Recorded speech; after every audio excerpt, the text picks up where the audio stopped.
Vocês veem minha tela, né?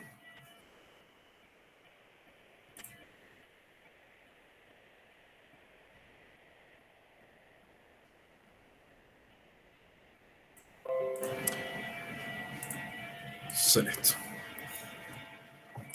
A gente vai começar a entender como é que funciona a conjugação, quando eu tenho duplas ligações em saturações, de forma geral, né? Pode ser dupla ou tripla carbono-carbono, ou pode ser dupla ligação com heteroátomo, ou tripla ligação com heteroátomo, e como é que a presença dessa conjugação modifica o espectro que a gente espera para ligações não conjugadas, certo? Então, olha só, a gente tem o 1-deceno aqui, então eu vou ter meu estiramento CH de carbono sp2 aqui, os de carbono sp3, eu tenho a deformação fora do plano de, de dupla terminal, eu tenho a deformação de cadeia longa, né, 720, certo? E tem aqui meu estiramento carbono-carbono da dupla ligação. Então, é um espectro característico de alceno. Quando essa dupla ligação aparece conjugada agora, deixa eu voltar aqui só para mostrar o valor. Então, o estiramento da dupla isolada, num deceno, está em 1642. Quando eu tenho o estiramento assimétrico da dupla conjugada, ele desce um pouquinho para 1598, certo? Você vê que ele tem uma mudança que eu consigo enxergar. O estiramento simétrico, ele é fraco, como a gente espera, e o estiramento assimétrico, ele desce de 1640, por volta de 1640, para 1598, certo? Então, de forma geral, a conjugação vai empurrar esse valor de estiramento para a direita. Beleza? Todo mundo entende, né? Duplas ligações conjugadas quando tem uma ligação π, uma sigma e uma π. Certo? Não tenho mais o sinal de cadeia longa, já que essa unidade de isopreno é bem pequena. Continuo com estiramento de carbono e hidrogênio sp2 e sp3, carbono sp2, carbono sp3. Eu tenho agora mais duplas ligações proporcionalmente às ligações simples, então o estiramento fica mais intenso. Beleza? Todo mundo enxergando? Então, de forma geral, eu vou jogar esse valor de estiramento para a região de mais baixa intensidade, mais baixo número de onda.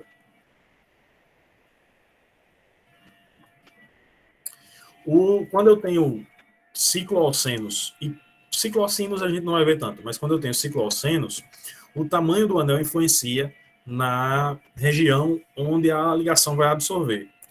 Porque quanto menor é o anel, mais tenso ele vai ser, de maior energia ele vai ser. Então, quando eu tenho anéis maiores, vocês lembrem que eu falei que a dupla ligação isolada aqui, ela apareceu em 1642, certo? Por volta de 1640. Quando eu tenho anéis que não têm tensão anelar, eles vão aparecer próximo a essa região de 1640 e alguma coisa, certo? 1650 no ciclo hepteno, no ciclo hexano 1646. Vocês veem que eles absorvem na mesma região em que um alceno de cadeia aberta absorveria. Já os anéis mais tensos, eles vão a intensidade não, a região onde ele absorve vai diminuir para duplas endocíclicas, certo? O ciclopropeno é uma normalidade. É um anel tão tenso, mas tão tenso, que ele não se comporta no padrão que a gente vê anteriormente. Eu não vou entrar em muitos detalhes sobre ele, mas essa regra funciona a não ser no ciclopropeno. Beleza? Ainda falando de anéis, quando eu tenho anéis com a dupla ligação endocíclica, a presença de substituintes vai fazer com que o número de onda desses estiramentos eles aumentem, certo? Então, se eu tenho um grupo alquil ele vai aumentar. Se eu tenho 2 grupos alquil, ele vai aumentar bastante. Isso você vai observar isso para todos os ciclos. Beleza? Outra informação que a gente tira aqui é que quanto menor a tensão anelar, quanto maior o anel, menos importante é o efeito do substituinte. Ó, quando a gente vê no ciclo propeno, eu aumento de 1656 para 1788, para 1883, então sempre um aumento alto quando eu tenho um grupo alquil, substituindo. À medida que o anel vai crescendo, a importância desse substituinte diminui. No caso do ciclo hexeno, você vê que com 2 substituintes, eu não aumento nem 40 unidades de centímetro inverso. E essa regra vai se repetir independente do tamanho do anel.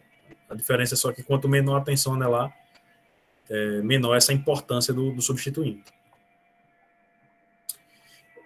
Essa tensão ela funciona também quando eu tenho duplas exocíclicas, certo?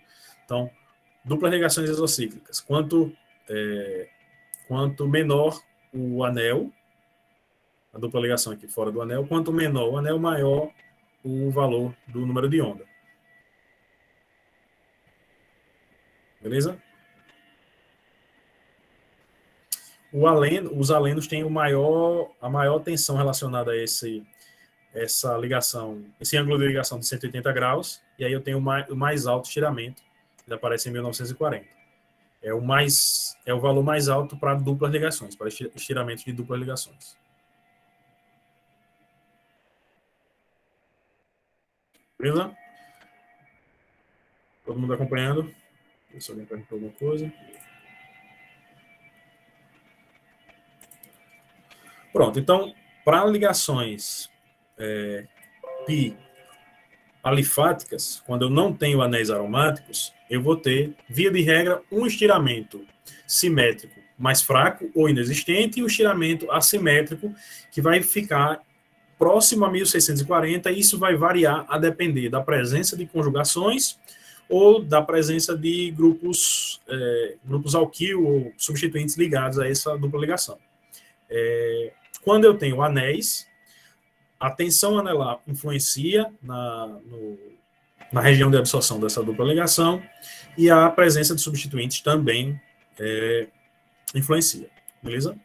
E agora a gente segue para anéis aromáticos. A gente viu duplas ligações alifáticas, vamos ver duplas ligações aromáticas.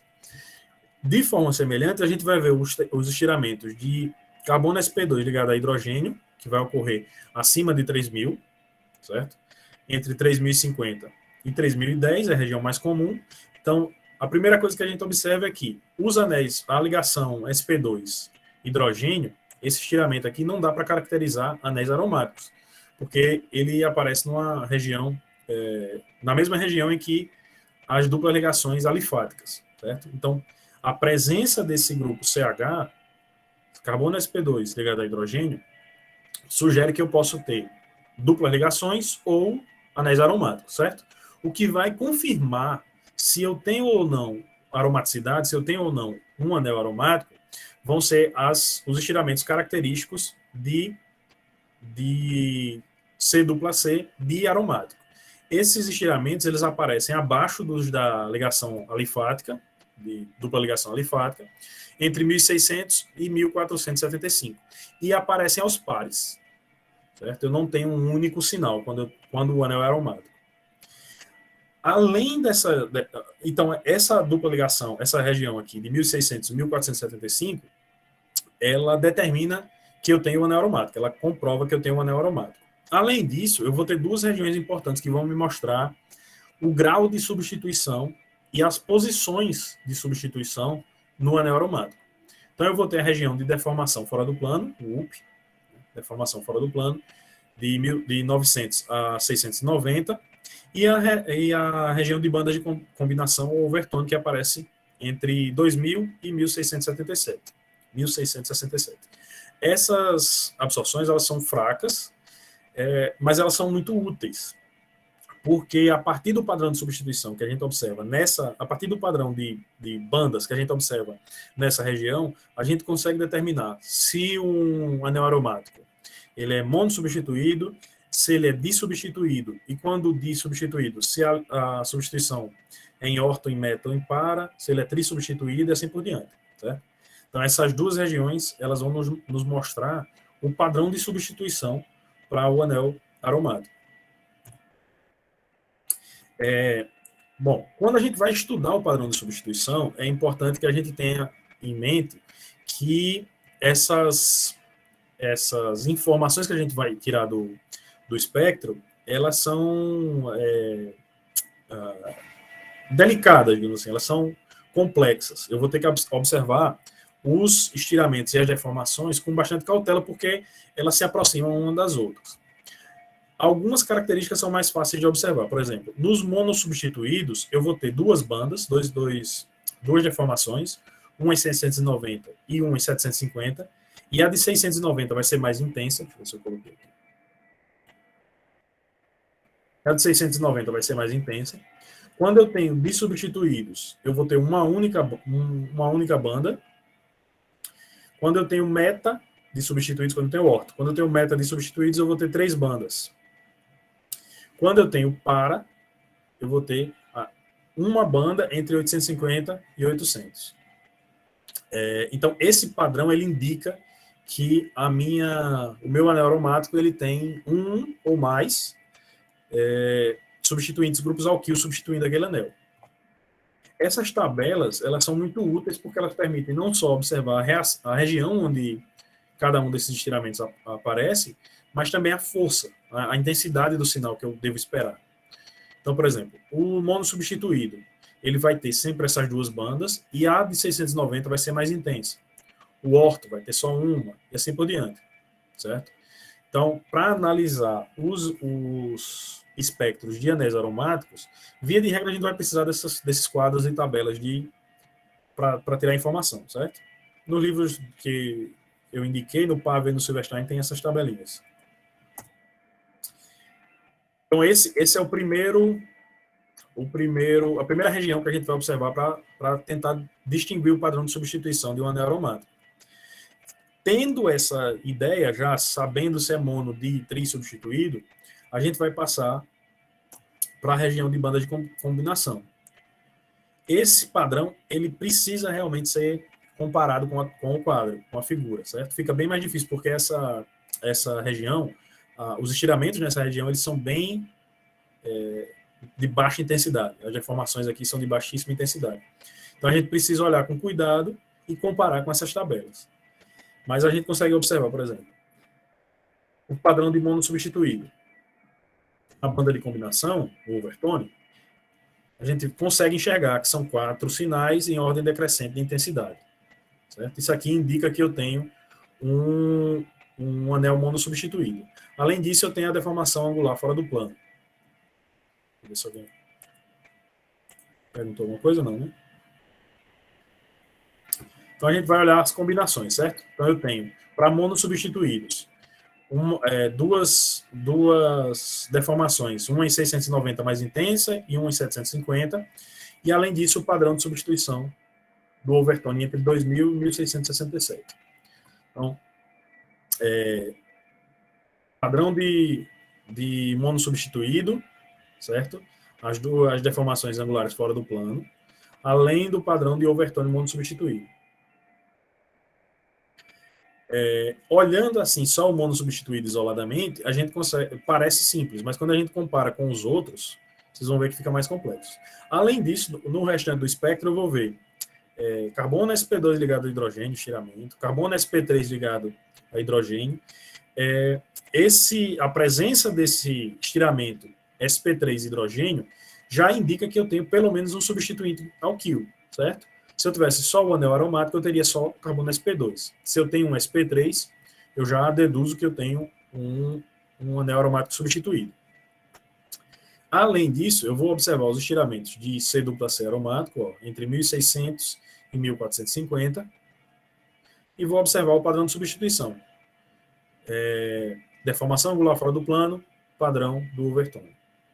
Quando a gente analisa os seguintes, eu vou ver, de novo, eu tenho dupla ligação, hidrogênio ligado à dupla ligação, hidrogênio ligado a carbono sp3, aromático, 1600 a 1450, a deformação angular fora do plano de orto, substituído, e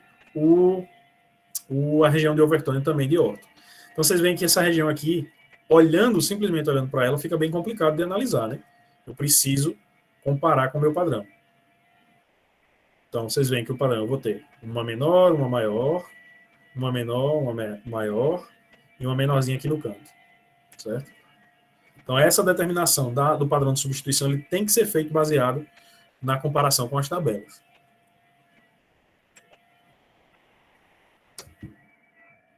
Quando eu tenho meta substituído, a mesma coisa. A diferença é que o meta, agora, ele vai ter um padrão de deformação angular fora do plano um pouquinho mais povoado nessa região de 900 a 700, a 690. Eu vejo que vocês veem que eu tenho 3 sinais agora. Isso já me indica que eu tenho meta substituído. E eu vejo também na região de overtone que eu tenho meta substituído. 2 sinais maiores, um sinal um pouquinho menor, dividido em 2. Certo? Lembrando, essa análise que a gente está fazendo aqui, ela vai mostrar que eu tenho um anel aromático e que ele é substituído com grupos alquil e quais são as posições onde esse substituinte se encontra. Mas ele não vai me dizer se a substituição é um grupo metil, é um grupo propil, é isopropil, enfim, desbutil. Ele vai me dizer que eu tenho esse tipo de substituição. Se eu precisar saber qual é o substituinte, eu vou precisar comparar com um padrão sintético ou comercial ou procurar outras técnicas analíticas, né? Espectroscopia de massas, por exemplo, RMN, enfim.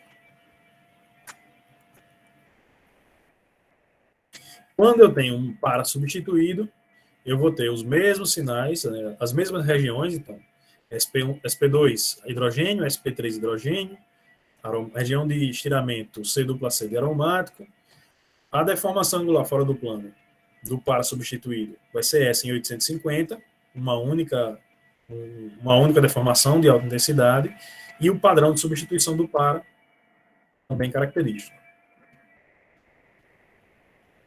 Beleza? Dúvidas até aqui? O que a gente vai observar no anel aromático? Região C+C, diaromático, 1600, 1450. Eu tenho que ter carbono sp2 ligado a hidrogênio.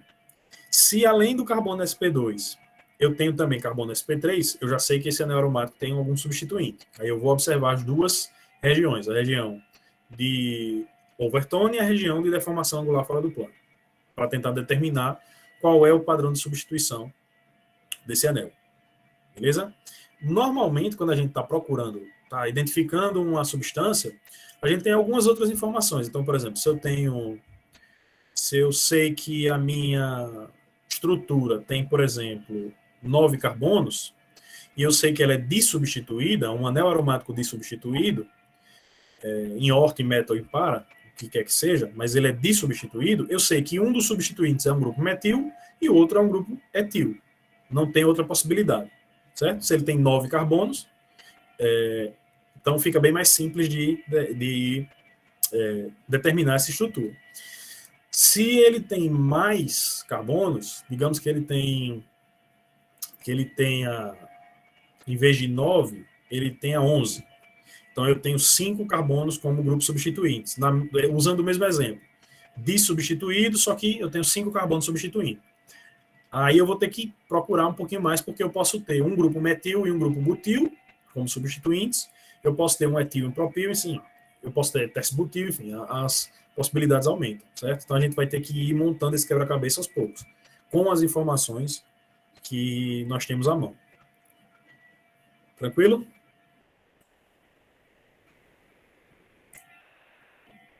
Eu vou focar nas informações espectroscópicas e tal, mas outras informações também são importantes. Então, por exemplo, se eu estou trabalhando com produto de origem natural, de planta, Então, provavelmente eu fiz uma prospecção fitoquímica antes.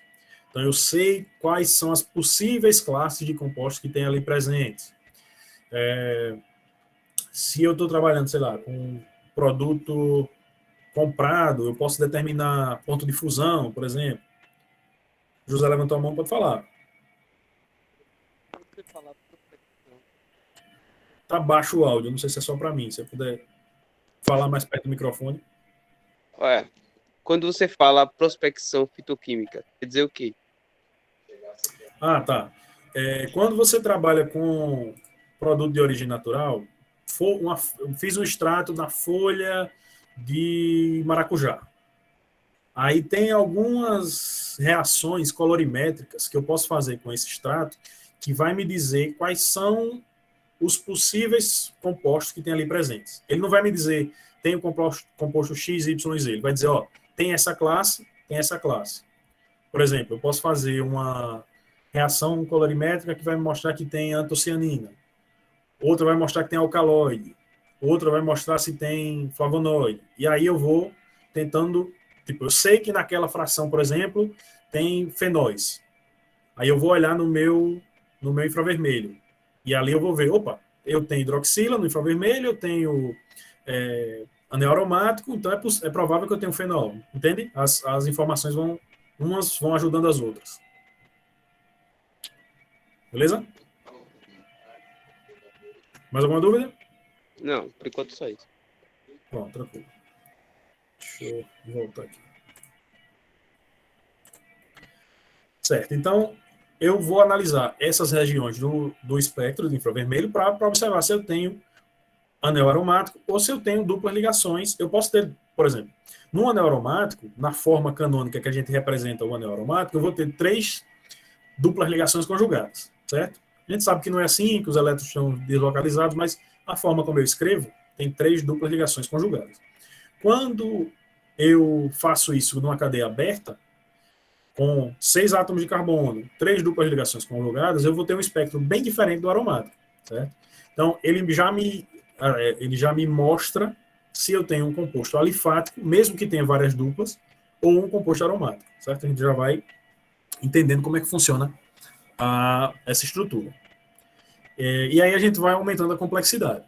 Por enquanto, a gente viu estruturas contendo unicamente carbono e hidrogênio, certo? Agora a gente começa a introduzir os heteroátomos. O primeiro que a gente estuda como heteroátomo é o oxigênio na forma de hidroxila, certo? É o sinal, junto com o sinal de carboxila de ácido, é o sinal mais característico. Quando eu tenho hidroxila,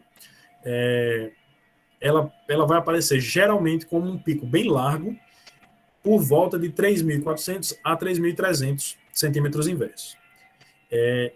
Essa hidroxila aparece nessa região quando ela está em ligação de hidrogênio, que a maioria das vezes ela vai estar em ligação de hidrogênio. A não ser que eu coloque meu álcool em bastante diluído num solvente aprótico, certo? Um solvente que não faça ligação de hidrogênio. Quando esse é o caso, quando eu não tenho ligação de hidrogênio, ele vai aparecer como um pico bem estreito entre 3.650 e 3.600. Certo? Eu vou mostrar a diferença entre as duas. Isso é bastante importante para a gente conseguir distinguir, saber quais são as condições onde aquele espectro foi obtido. Então, se ele foi feito por ATR ou em KBR, se ele foi feito em solvente, se o solvente é prótico ou aprótico. Isso é importante para a gente determinar a presença dessa hidroxila. Além disso, eu vou ver deformação da ligação COH entre 1440 e 1220 e o estiramento da ligação CO entre 1260 e 1000, certo? Essa presença de hidroxila ela é bem característica. Não, é muito difícil errar quando a gente dizer que não tem hidroxila no espectro. O que pode se confundir é qual é o tipo de hidroxila, né? Se essa hidroxila é de álcool, é de fenol, é de ácido e assim por diante. Se alguém perguntou alguma coisa, opa. Eu não estava apresentando não, né?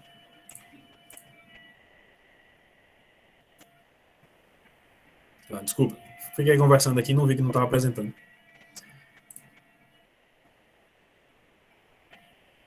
Certo. Então, olhem só, uma hidroxila de um álcool primário, 6 átomos de carbono, um hexanol. Então, vocês veem que a presença da hidroxila ela é bem simples de se identificar. Eu tenho uma banda larga, normalmente entre 1.300, entre 3.400 e 3.300 eu vou ter o máximo de absorção aqui, certo? Como ele é um álcool primário, sem duplas ligações, né, saturado. Então eu vou ter só carbono, além da hidroxila, eu vou ter carbono sp3 ligado a hidrogênio. Desculpem. As deformações que a gente já conhece, CH2 próximo a 1475, CH3 próximo a 1370 e alguma coisinha. E agora a gente observa também o estiramento CO. Deixa eu ver se eu coloquei aqui. Tá. Estiramento CH, deformação CH. Eu tenho pelo menos 4 CH2 em sequência, alinhados. Então eu vou começar a enxergar a minha deformação a banda de cadeia longa em 720, e além disso eu tenho estiramento de hidroxila e estiramento de CO, certo? Se eu não tiver carbonila ou não tiver aromático, eu sei que isso aqui é um álcool. Isso aqui já determina que eu tenho um álcool, certo? Aí, de novo, a gente vai tirando informações. Eu sei que ele é um álcool, eu sei que não tem duplas ligações, eu sei que ele tem uma cadeia de pelo menos 4 metilenos em sequência, e se ele é de cadeia aberta e não tem nenhuma insaturação, eu sei que eu tenho pelo menos um hexanol. Pode ser que seja o heptanol, o octanol, enfim. Mas aí a gente vai começando a montar esse quebra-cabeça. Deixa eu colocar aqui. Então, se eu tenho um álcool secundário, ele fica um pouquinho mais... O espectro fica um pouquinho mais complicado, mas eu continuo tendo estiramento de hidroxila, estiramento carbono sp3 hidrogênio, CH2, CH3, CO, não tenho mais aquela banda em 720, beleza? Então, a presença da hidroxila é a primeira coisa que você vê no espectro. Né? Procurar. Hidroxila e carbonila são as primeiras coisas que você procura se existem ou não no seu espectro. Deixa eu ver se eu... Ok, certo. Nesse caso aqui, eu tenho álcool primário, aqui ele só discrimina as regiões. Então, eu tenho hidroxila, na região A, eu tenho carbono sp3 ligado a hidrogênio na região B, eu tenho deformação CH2, CH3 na região C, e tenho ligação CO, estiramento CO no D aqui, certo? É bem característico de álcool. Como eu falei para vocês, se eu tenho uma hidroxila em ligação de hidrogênio, ela aparece de um jeito. Se eu tenho ela livre de ligação de hidrogênio, ela aparece de outro. Então aqui eu tenho um álcool primário, e o espectro desse álcool aqui, ele foi feito em duas condições diferentes. O espectro de infravermelho mostrando a deformação, o estiramento de hidroxila em tetracloreto de carbono, certo? Ciclohexilcarbinol, em tetracloreto de carbono. Eu tenho ele a 0,03 molar, ou seja, diluído, e tenho ele a 1 molar, mais concentrado, certo? Então, na esquerda, como ele está diluído e o meu solvente é aprótico, CCl4, ele não faz ligação de hidrogênio, nem entre si, nem com o solvente. E aí a hidroxila aparece numa região de maior número de onda, né, de maior frequência, e como um pico, realmente, né, estreito.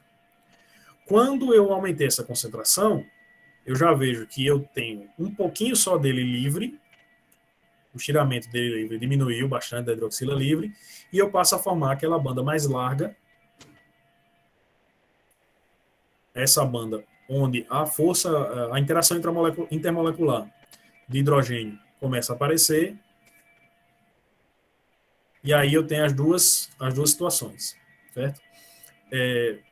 Isso pode ser conseguido, por exemplo, num solvente aprótico ou usando o KBr, como a gente já falou. Se eu fizer uma solução em KBr muito diluída, eu vou observar ele com a hidroxila livre.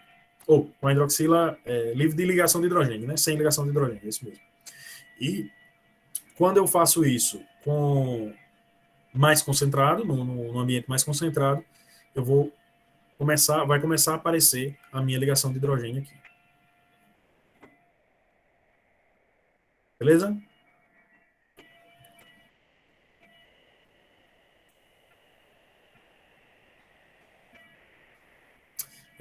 Zé. A ideia é mais ou menos essa mesmo, da gente tentar analisar o espectro por partes, né? Procurar. Eu vou mostrar todos os grupos funcionais, e aí, quando vocês forem fazer exercícios e, enfim, tratar os espectros de vocês, caso alguém venha trabalhar com isso, vocês vão procurar primeiro região de hidroxila, depois região de carbonila, depois região, enfim, de aromática, assim por diante. Então, por exemplo, quando eu tenho um fenol, eu vou ter os dois últimos grupos que a gente falou. Eu vou ter hidroxila e vou ter o anel aromático. Vou ver se eu coloquei aqui. Então, eu tenho a hidroxila, certo? Região dela mesmo, o pico um pouquinho acima de 3.400. Eu vou ter somente, não sei se vocês conseguem enxergar, aqui está o 3.000, aqui é 3.000. Então, esses estiramentos de CH, eles estão acima de 3.000. Eu não tenho nenhum abaixo de 3.000. Isso me mostra que eu tenho um anel aromático não, que eu tenho somente carbono sp2 ligado a hidrogênio. Eu ainda não olhei se eu tenho anel aromático ou não. Como é que eu vou saber se eu tenho anel aromático? A gente vai observar. Acho que eu botei reordem. Observa a primeira região B, certo? Entre 1.600 e 1.450, eu tenho esses estiramentos intensos de C dupla C. Se eu tenho, é muito provável que eu tenha anel aromático. Certo? Depois eu vou observar a região de overtone, de deformação, de banda de combinação. Essa banda de combinação, ela é característica de monossubstituído, como a gente pode ver aqui. Sim. Eu tenho ligação C-O, também tem, certo? Então eu vou observando os padrões. Deformação angular fora do plano, a deformação angular fora do plano, característica de monossubstituído. Isso vai me dizer que eu tenho um anel aromático ligado a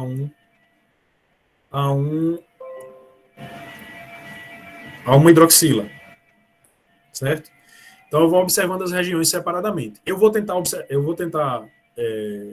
identificar todos os sinais que eu vejo nesse espectro? Não, eu vou procurar os mais importantes, certo? Eu vou procurar eu acho que eu estou trabalhando com fenol, por exemplo. Então, para ser fenol, ele precisa ter hidroxila, precisa ter aromático. São as duas primeiras coisas que eu vou olhar. Tem o anel aromático, tem o hidroxila, certo? Provável que seja um fenol. Eu vou observar, será que eu tenho algum carbono sp3? Como é que eu sei isso? Carbono sp3 ligado a hidrogênio? Eu vou observar se tem algum estiramento intenso logo abaixo de 3.000. Não tem? Então, provavelmente, eu só tenho sp2.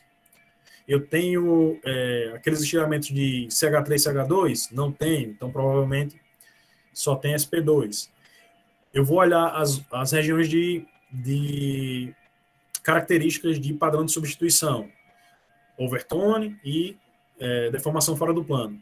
As duas regiões aqui me mostram que eu tenho um monossubstituído, então eu sei que eu tenho um fenol. A estrutura é o fenol, beleza? E aí a gente vai montando esse quebra-cabeça.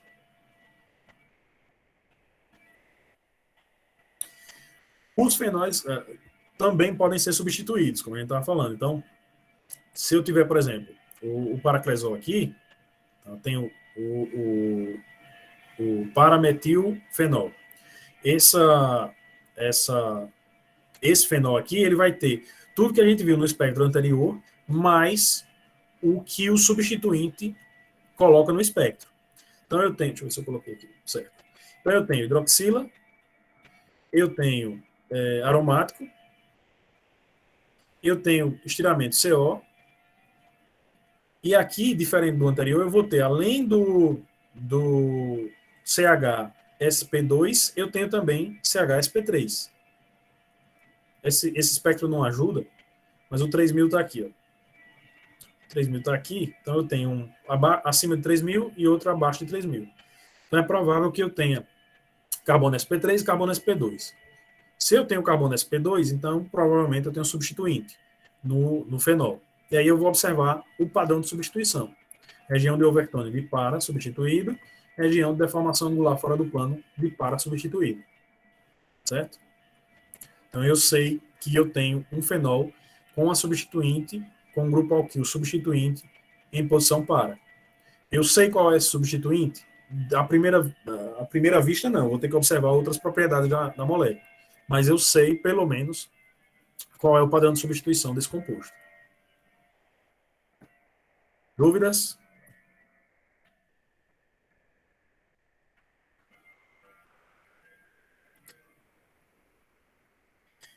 José, é comum. Não é que seja comum, é que depende da forma como você procura. Depende das informações iniciais que você tem. Então, perguntou, né, se é comum achar que é um composto e ser outro. Então, por exemplo, se eu trabalho com um produto natural, eu vou construindo a estrutura de baixo para cima. Assim, eu sei, aliás, eu tenho a informação inicial, usando o exemplo da fitoquímica ainda. A minha prospecção fitoquímica, ela me disse que eu tenho uma saponina. Uma saponina triterpênica, por exemplo. Então eu tenho um anel esteroidal, você lembra da estrutura do colesterol, né? Aquela estrutura macrocíclica grande, aliás, policíclica. Então eu tenho uma estrutura esteroidal e a essa estrutura eu tenho açúcares ligados. A minha prospecção fitoquímica me disse que eu tenho saponina, por exemplo. Aí eu vou olhar no UV. Se eu tenho um máximo de absorção próximo a 220, não sei agora, mas digamos, deixa eu ver para depois. Eu vou para o infravermelho. O infravermelho vai me dizer que eu tenho picos característicos de açúcar, por exemplo, carbono anomérico de um açúcar, carbono que é um acetal, carbono carbinólico, carbono ligado à hidroxila, eu tenho hidroxila, e aí eu vou montando essa estrutura. Será que a minha prospecção fitoquímica condiz com o que eu vejo no meu espectro? Pode ser uma saponina? Pode, beleza. E aí eu vou montando. Se eu tenho um terpeno, que aí o terpeno é só carbono e hidrogênio, ou um terpenoide substituído, mas vamos ficar com o terpeno, que é mais simples. A minha prospecção sugere que, a forma como eu fiz lá, sugere que eu tenho terpeno. E aí eu vou fazer o meu espectro, e no meu espectro ele vai mostrar somente ligação carbono-carbono e carbono-hidrogênio, sem ter aromático, por exemplo. E aí eu digo, opa, é muito provável que seja um terpeno. Certo? Só que para fechar a estrutura, eu vou ter que usar outras técnicas. Eu vou para a espectrometria de massas. Aí ela me mostra a massa do composto mais o perfil de fragmentação. E aí eu vou para a ressonância. Aí a ressonância fecha a estrutura e aí eu confirmo, certo? Se era aquilo que eu pensava, se não era. Enfim, você vai montando um quebra-cabeça que você vai montando aos poucos.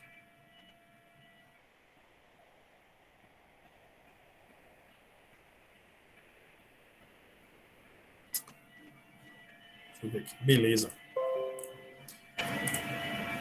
Certo, então a gente já viu hidrocarbonetos, já viu álcools e fenóis, certo? A gente continua com o oxigênio, só que agora o oxigênio não tem um hidrogênio ligado. Então, o heteroátomo continua sendo o oxigênio, mas esse oxigênio não tem nenhum hidrogênio ligado, certo? Se eu tenho um oxigênio como heteroátomo e ele só está ligado a outros carbonos, então eu já começo a pensar que é um éter, certo? Como é que eu sei que é um éter? Eu tenho um estiramento CO entre 1.300 e 1.000 e não tenho a hidroxila, certo? Eu só tenho CO e não tenho a hidroxila. Quer dizer que aqui do outro lado do oxigênio eu tenho provavelmente outro carbono ligado, certo? Então, a primeira sugestão. Como é que eu confirmo isso? Eu tenho que ter CO e não ter os outros estiramentos que caracterizam as outras classes. Então, eu tenho CO e não tenho estiramento de carbonila, por exemplo. E também não tenho estiramento de hidroxila. Se esse é o caso, então eu já começo a pensar, pô, isso aqui muito provavelmente é um fenol. Um fenol, desculpa, um éter. O éter, ele tem dois lados, né? Tem o oxigênio no centro e tem dois lados. De cada um desses lados, eu posso ter dois grupos alquil, né? Dois grupos alifáticos. Eu posso ter dois grupos aromáticos, ou eu posso ter um grupo alifático e um grupo aromático. E aí é que eu vou determinar a partir do meu espectro. Mas a região de todos vai ser sempre essa, do estiramento CO vai ser entre 1.300 e 1.000. Então vamos lá. Eu tenho aqui um éter simétrico, certo? Desse lado 4 carbonos, desse lado 4 carbonos. Eu vou ter estiramento CH abaixo de 3.000. Então eu sei que eu não tenho dupla ligação. Eu tenho deformação de CH2 e de CH3.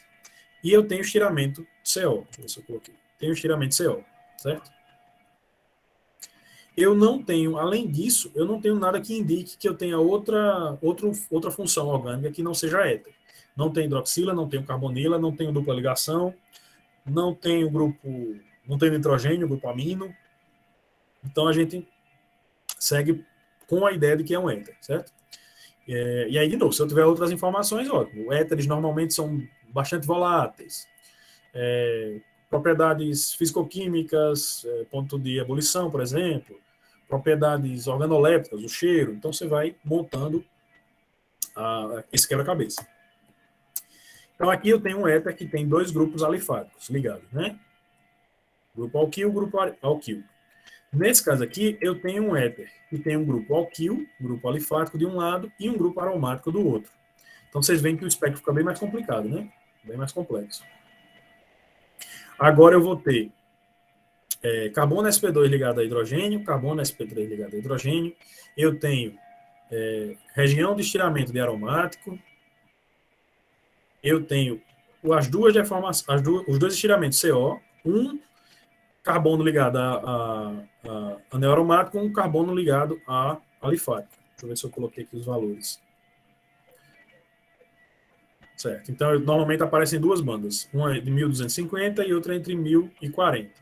Se eu tiver só alifático, ele vai aparecer em 1.120, que é o que a gente observou aqui, né? Então, alifático e aromático, eu vou ter as duas bandas. Como eu tenho um anel aromático, aqui a gente está focando na região, na função éter. Mas, como eu tenho um anel aromático, eu vou observar também que eu tenho padrão de substituição de mono substituído, padrão de substituição de mono substituído. Deformação angular fora do plano e overtone, banda de combinação, certo? Então, todo o espectro corrobora para que essa seja a estrutura que a gente está trabalhando, certo? Eu tenho um éter, de um lado uma cadeia alifática, de outro lado uma cadeia aromática, e esse aromático é monossubstituído. Beleza? E aí a gente infere qual é a estrutura.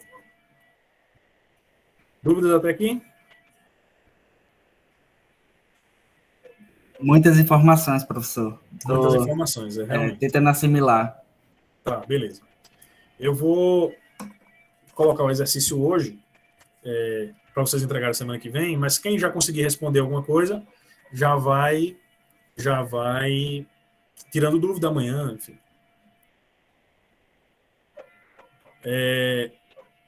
Eu vou colocar alguns dos exercícios, José. Esses gráficos são chamados de espectros, certo?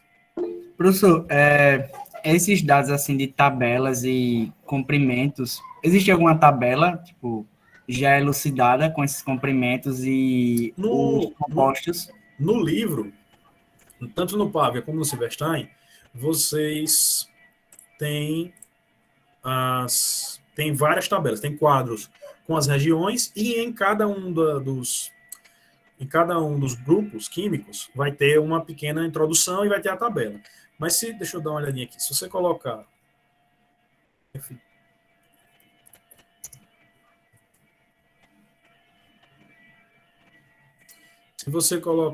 deixa eu ver aqui, é mais fácil.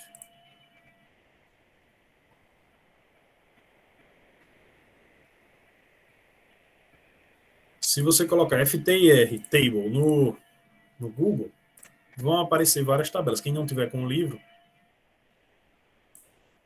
Então, por exemplo, se eu colocar aqui PR tabela. Então, por exemplo, a Aldrich, que é uma fornecedora de insumos químicos, ela tem tabela de infravermelho no site. Se ele abrir bem, não sei se vai abrir, mas tem várias aqui.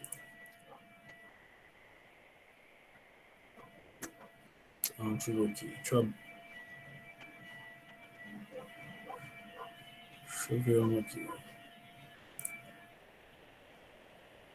E tabela de deformação, deixa eu ver uma mais geral.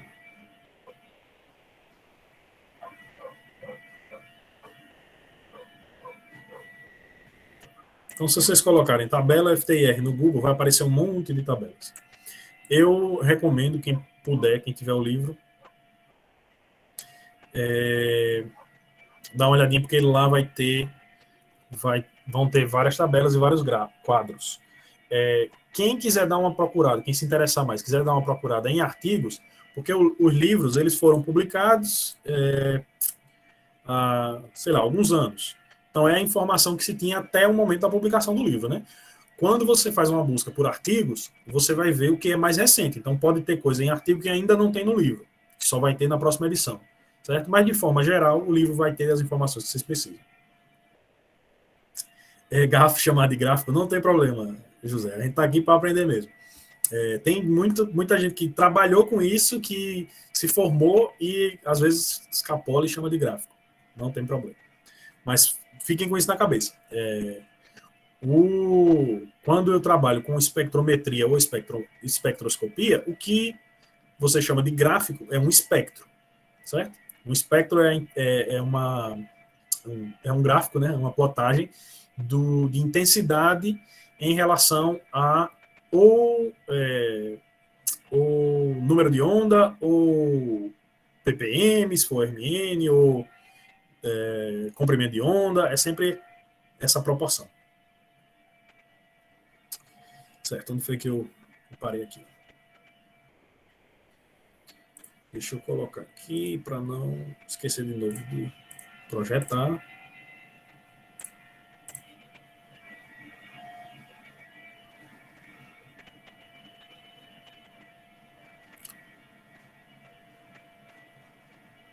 Certo. Então a gente vai começar com compostos carbonílicos. Deixa eu ver se... Onde é que eu estou aqui? Certo, então a gente viu até aqui compostos contendo carbono, hidrogênio e oxigênio, onde a ligação carbono-oxigênio é sempre simples, né? Sempre ligação sigma. Agora a gente entra nos compostos com carbono-oxigênio, ligação dupla, com carbonilas, certo? Os compostos carbonílicos dentro do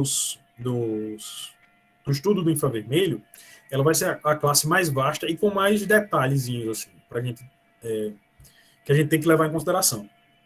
A região onde a carbonila aparece, o estiramento mais importante para a nossa identificação aparece, é essa entre 1850 e 1650, certo? Então, todo composto carbonílico vai ter esse estiramento de alta intensidade nessa região. A depender do que tiver ligado à carbonila, essa região muda. Vai mais para a direita, mais para a esquerda, dentro dessa faixa. Certo? Então, aqui, a gente tem anidridos, cloretos ácidos. Anidridos tem duas bandas, né? Um em 1810 e outro em 1760. Ésteres, aldeídos, cetonas, ácidos carboxílicos e amidas, certo? Então, cada uma dessas classes vai ter uma região onde a carbonila absorve. E assim a gente consegue identificar, além das outras informações, né? Mas assim a gente consegue identificar qual é a classe de composto que a gente está trabalhando. Por que essa carbonila ela absorve em regiões diferentes? O que é que faz com que se mude a faixa de absorção da carbonila, a região onde ela absorve? Eu tenho alguns efeitos que influenciam nessa vibração. Então, se eu tenho um grupo retirador de elétrons, ele tem influência na região de absorção da carbonila. Se eu tenho um grupo doador de elétrons, ele também tem influência, só que no sentido inverso, certo? Então, se eu tenho um grupo retirador de elétrons, ele aumenta a frequência de absorção da minha carbonila. Se eu tenho um grupo doador de elétrons, ele diminui a frequência de absorção da carbonila. Se vocês quiserem associar assim para lembrar, lembrem que quanto maior a energia, maior a frequência de absorção, para um dado tipo de ligação. Quando eu tenho um grupo retirador de elétrons, ele desestabiliza. Ele faz com que a carga parcial dessas regiões fiquem mais localizadas, certo? Então, se eu tenho um grupo que retira elétrons, eu vou aumentar a carga parcial positiva nesse carbono, vou desestabilizar a estrutura. Por assim, de forma mais grosseira, certo? Se eu tenho um grupo doador de elétrons, ele estabiliza, certo? Ele fornece elétrons, ele diminui a energia desse sistema. Se eu tenho ligações de hidrogênio, tanto inter como intramoleculares, eu também influencio na região de absorção. Então, aqui, no caso dos ácidos, eu tenho ligação de hidrogênio intermolecular. Se eu tenho carbonila mais substituída, eu vou ter maior efeito doador de elétrons, por exemplo, do que uma carbonila menos substituída. Por isso que eu tenho essa variação. Certo? Quando eu tenho uma dupla ligação conjugada à carbonila, eu também vou influenciar na região de absorção. A gente viu que a conjugação, ela faz com que haja deslocalização de elétrons. Então, aumenta o caráter S da ligação C-C e o caráter S da ligação CO. Isso faz com que reduza a frequência de absorção.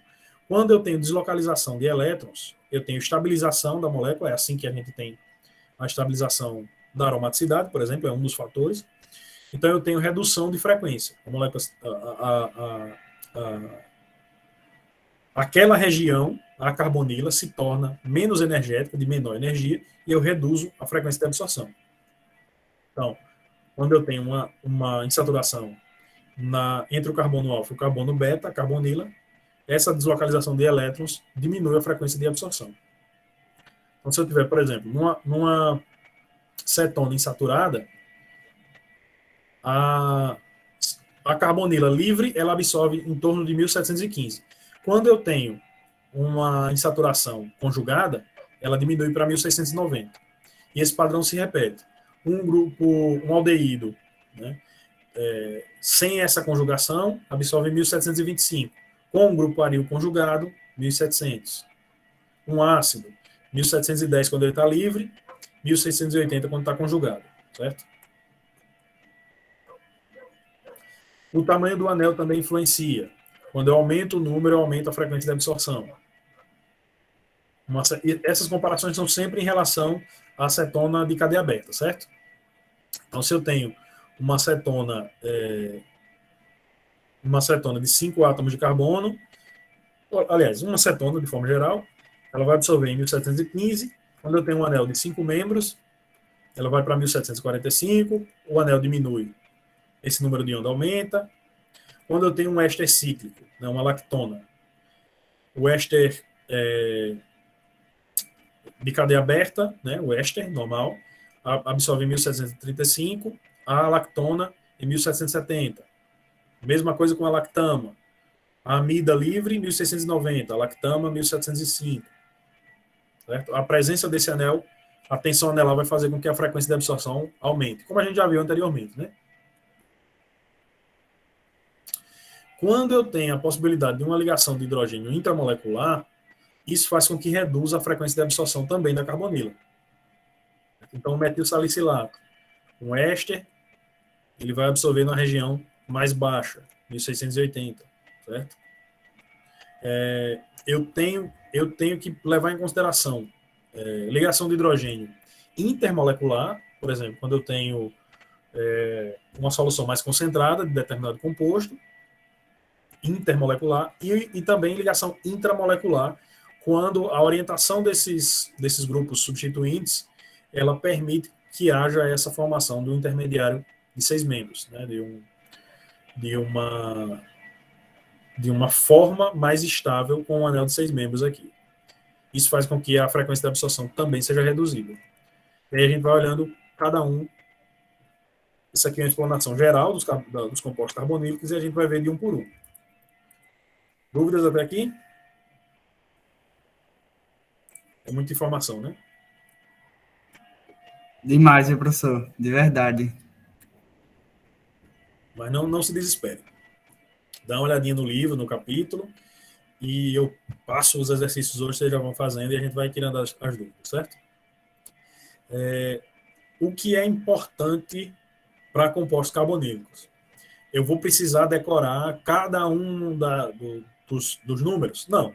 Eu preciso saber as regiões. Então, por exemplo, eu preciso saber a feição de um estiramento de carbonila. Então, por exemplo, ó, estiramento de carbonila é bem característico, certo?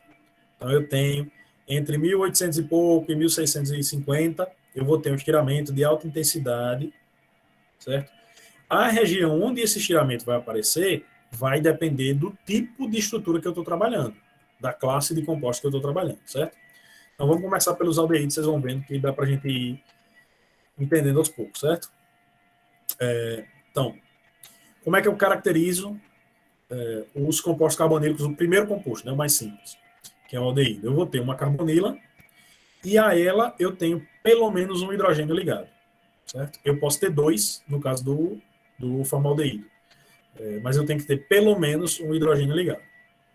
Essa carbonila de aldeído, ela vai aparecer entre 1740 e 1725, certo? Para aldeídos alifáticos. Como eu já falei agora, se eu tiver uma insaturação conjugada, essa absorção, ela desce. A região de absorção, a frequência de absorção da carbonila é reduzida. Então, a conjugação dos dois, né? Tanto da dupla ligação, carbono-carbono, como da carbonila em si. Então, se eu tenho uma carbonila conjugada a uma dupla, a carbonila, que antes era 1740 a 1725, vai descer para 1700, 1680, nessa região aqui, e a dupla ligação vai descer para 1640. Certo? Vai ficar em torno de 1640. Se eu tenho um grupo aromático ligado um anel aromático ligado à carbonila, mesma coisa, a absorção desce, certo? E aí eu vou observar se eu tenho, além da carbonila, se eu tenho dupla ligação ou se eu tenho um anel aromático. Beleza? Dúvidas até aqui?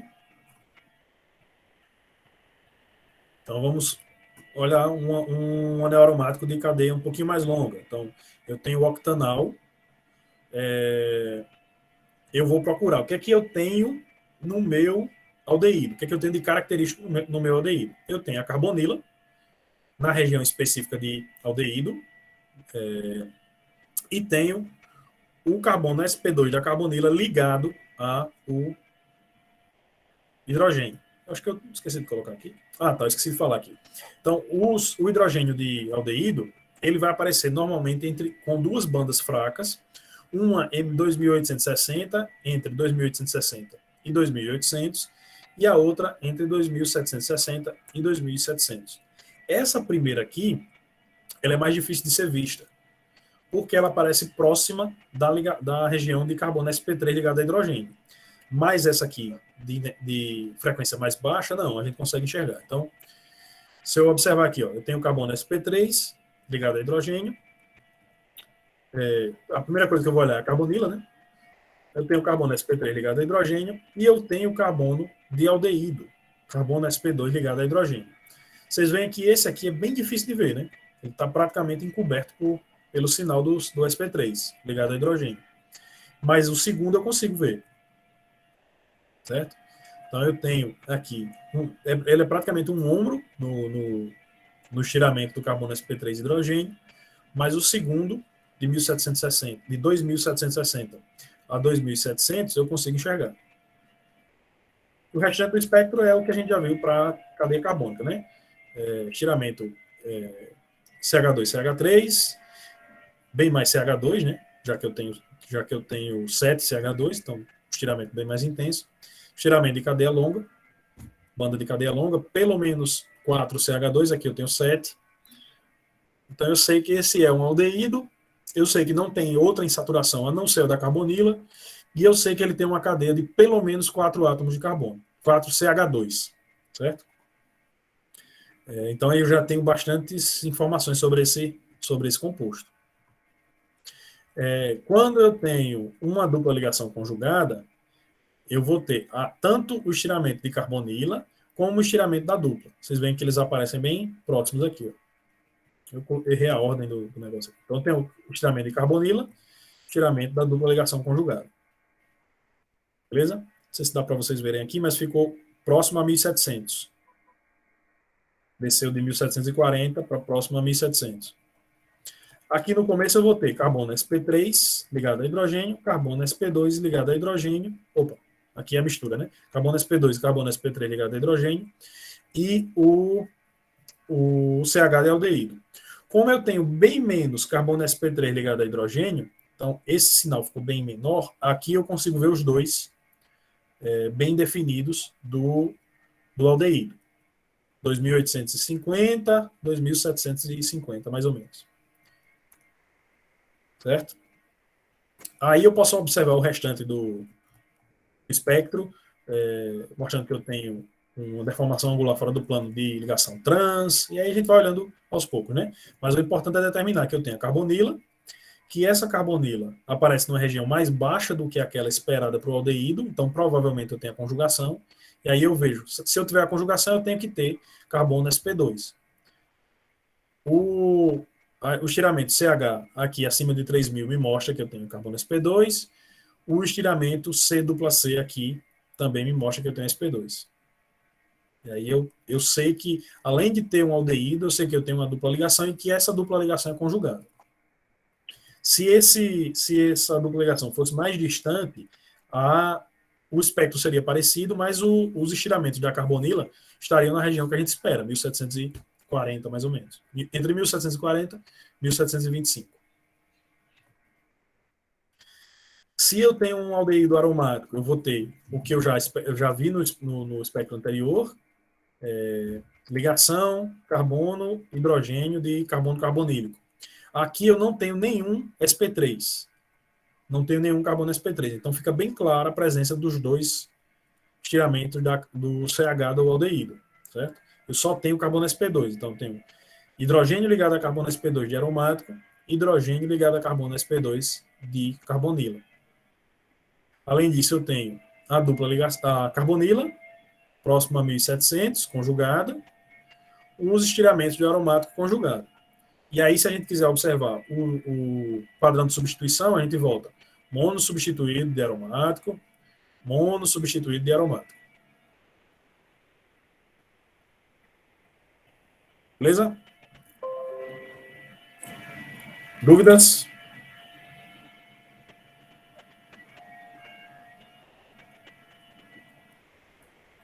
Dúvidas ou não acompanharam ainda? Não tem como ter dúvida ainda, né? É porque, não, assim, dúvida tem, mas, assim, só não é muito elucidada, né? Porque não tem na prática. Cabeça fria, não tem problema não. Deixa eu ver onde é que a gente tá. Dá para ir. Deixa eu passar aqui cetonas e aí a gente encerra por hoje. Deixa eu ver quanto é que falta, na verdade.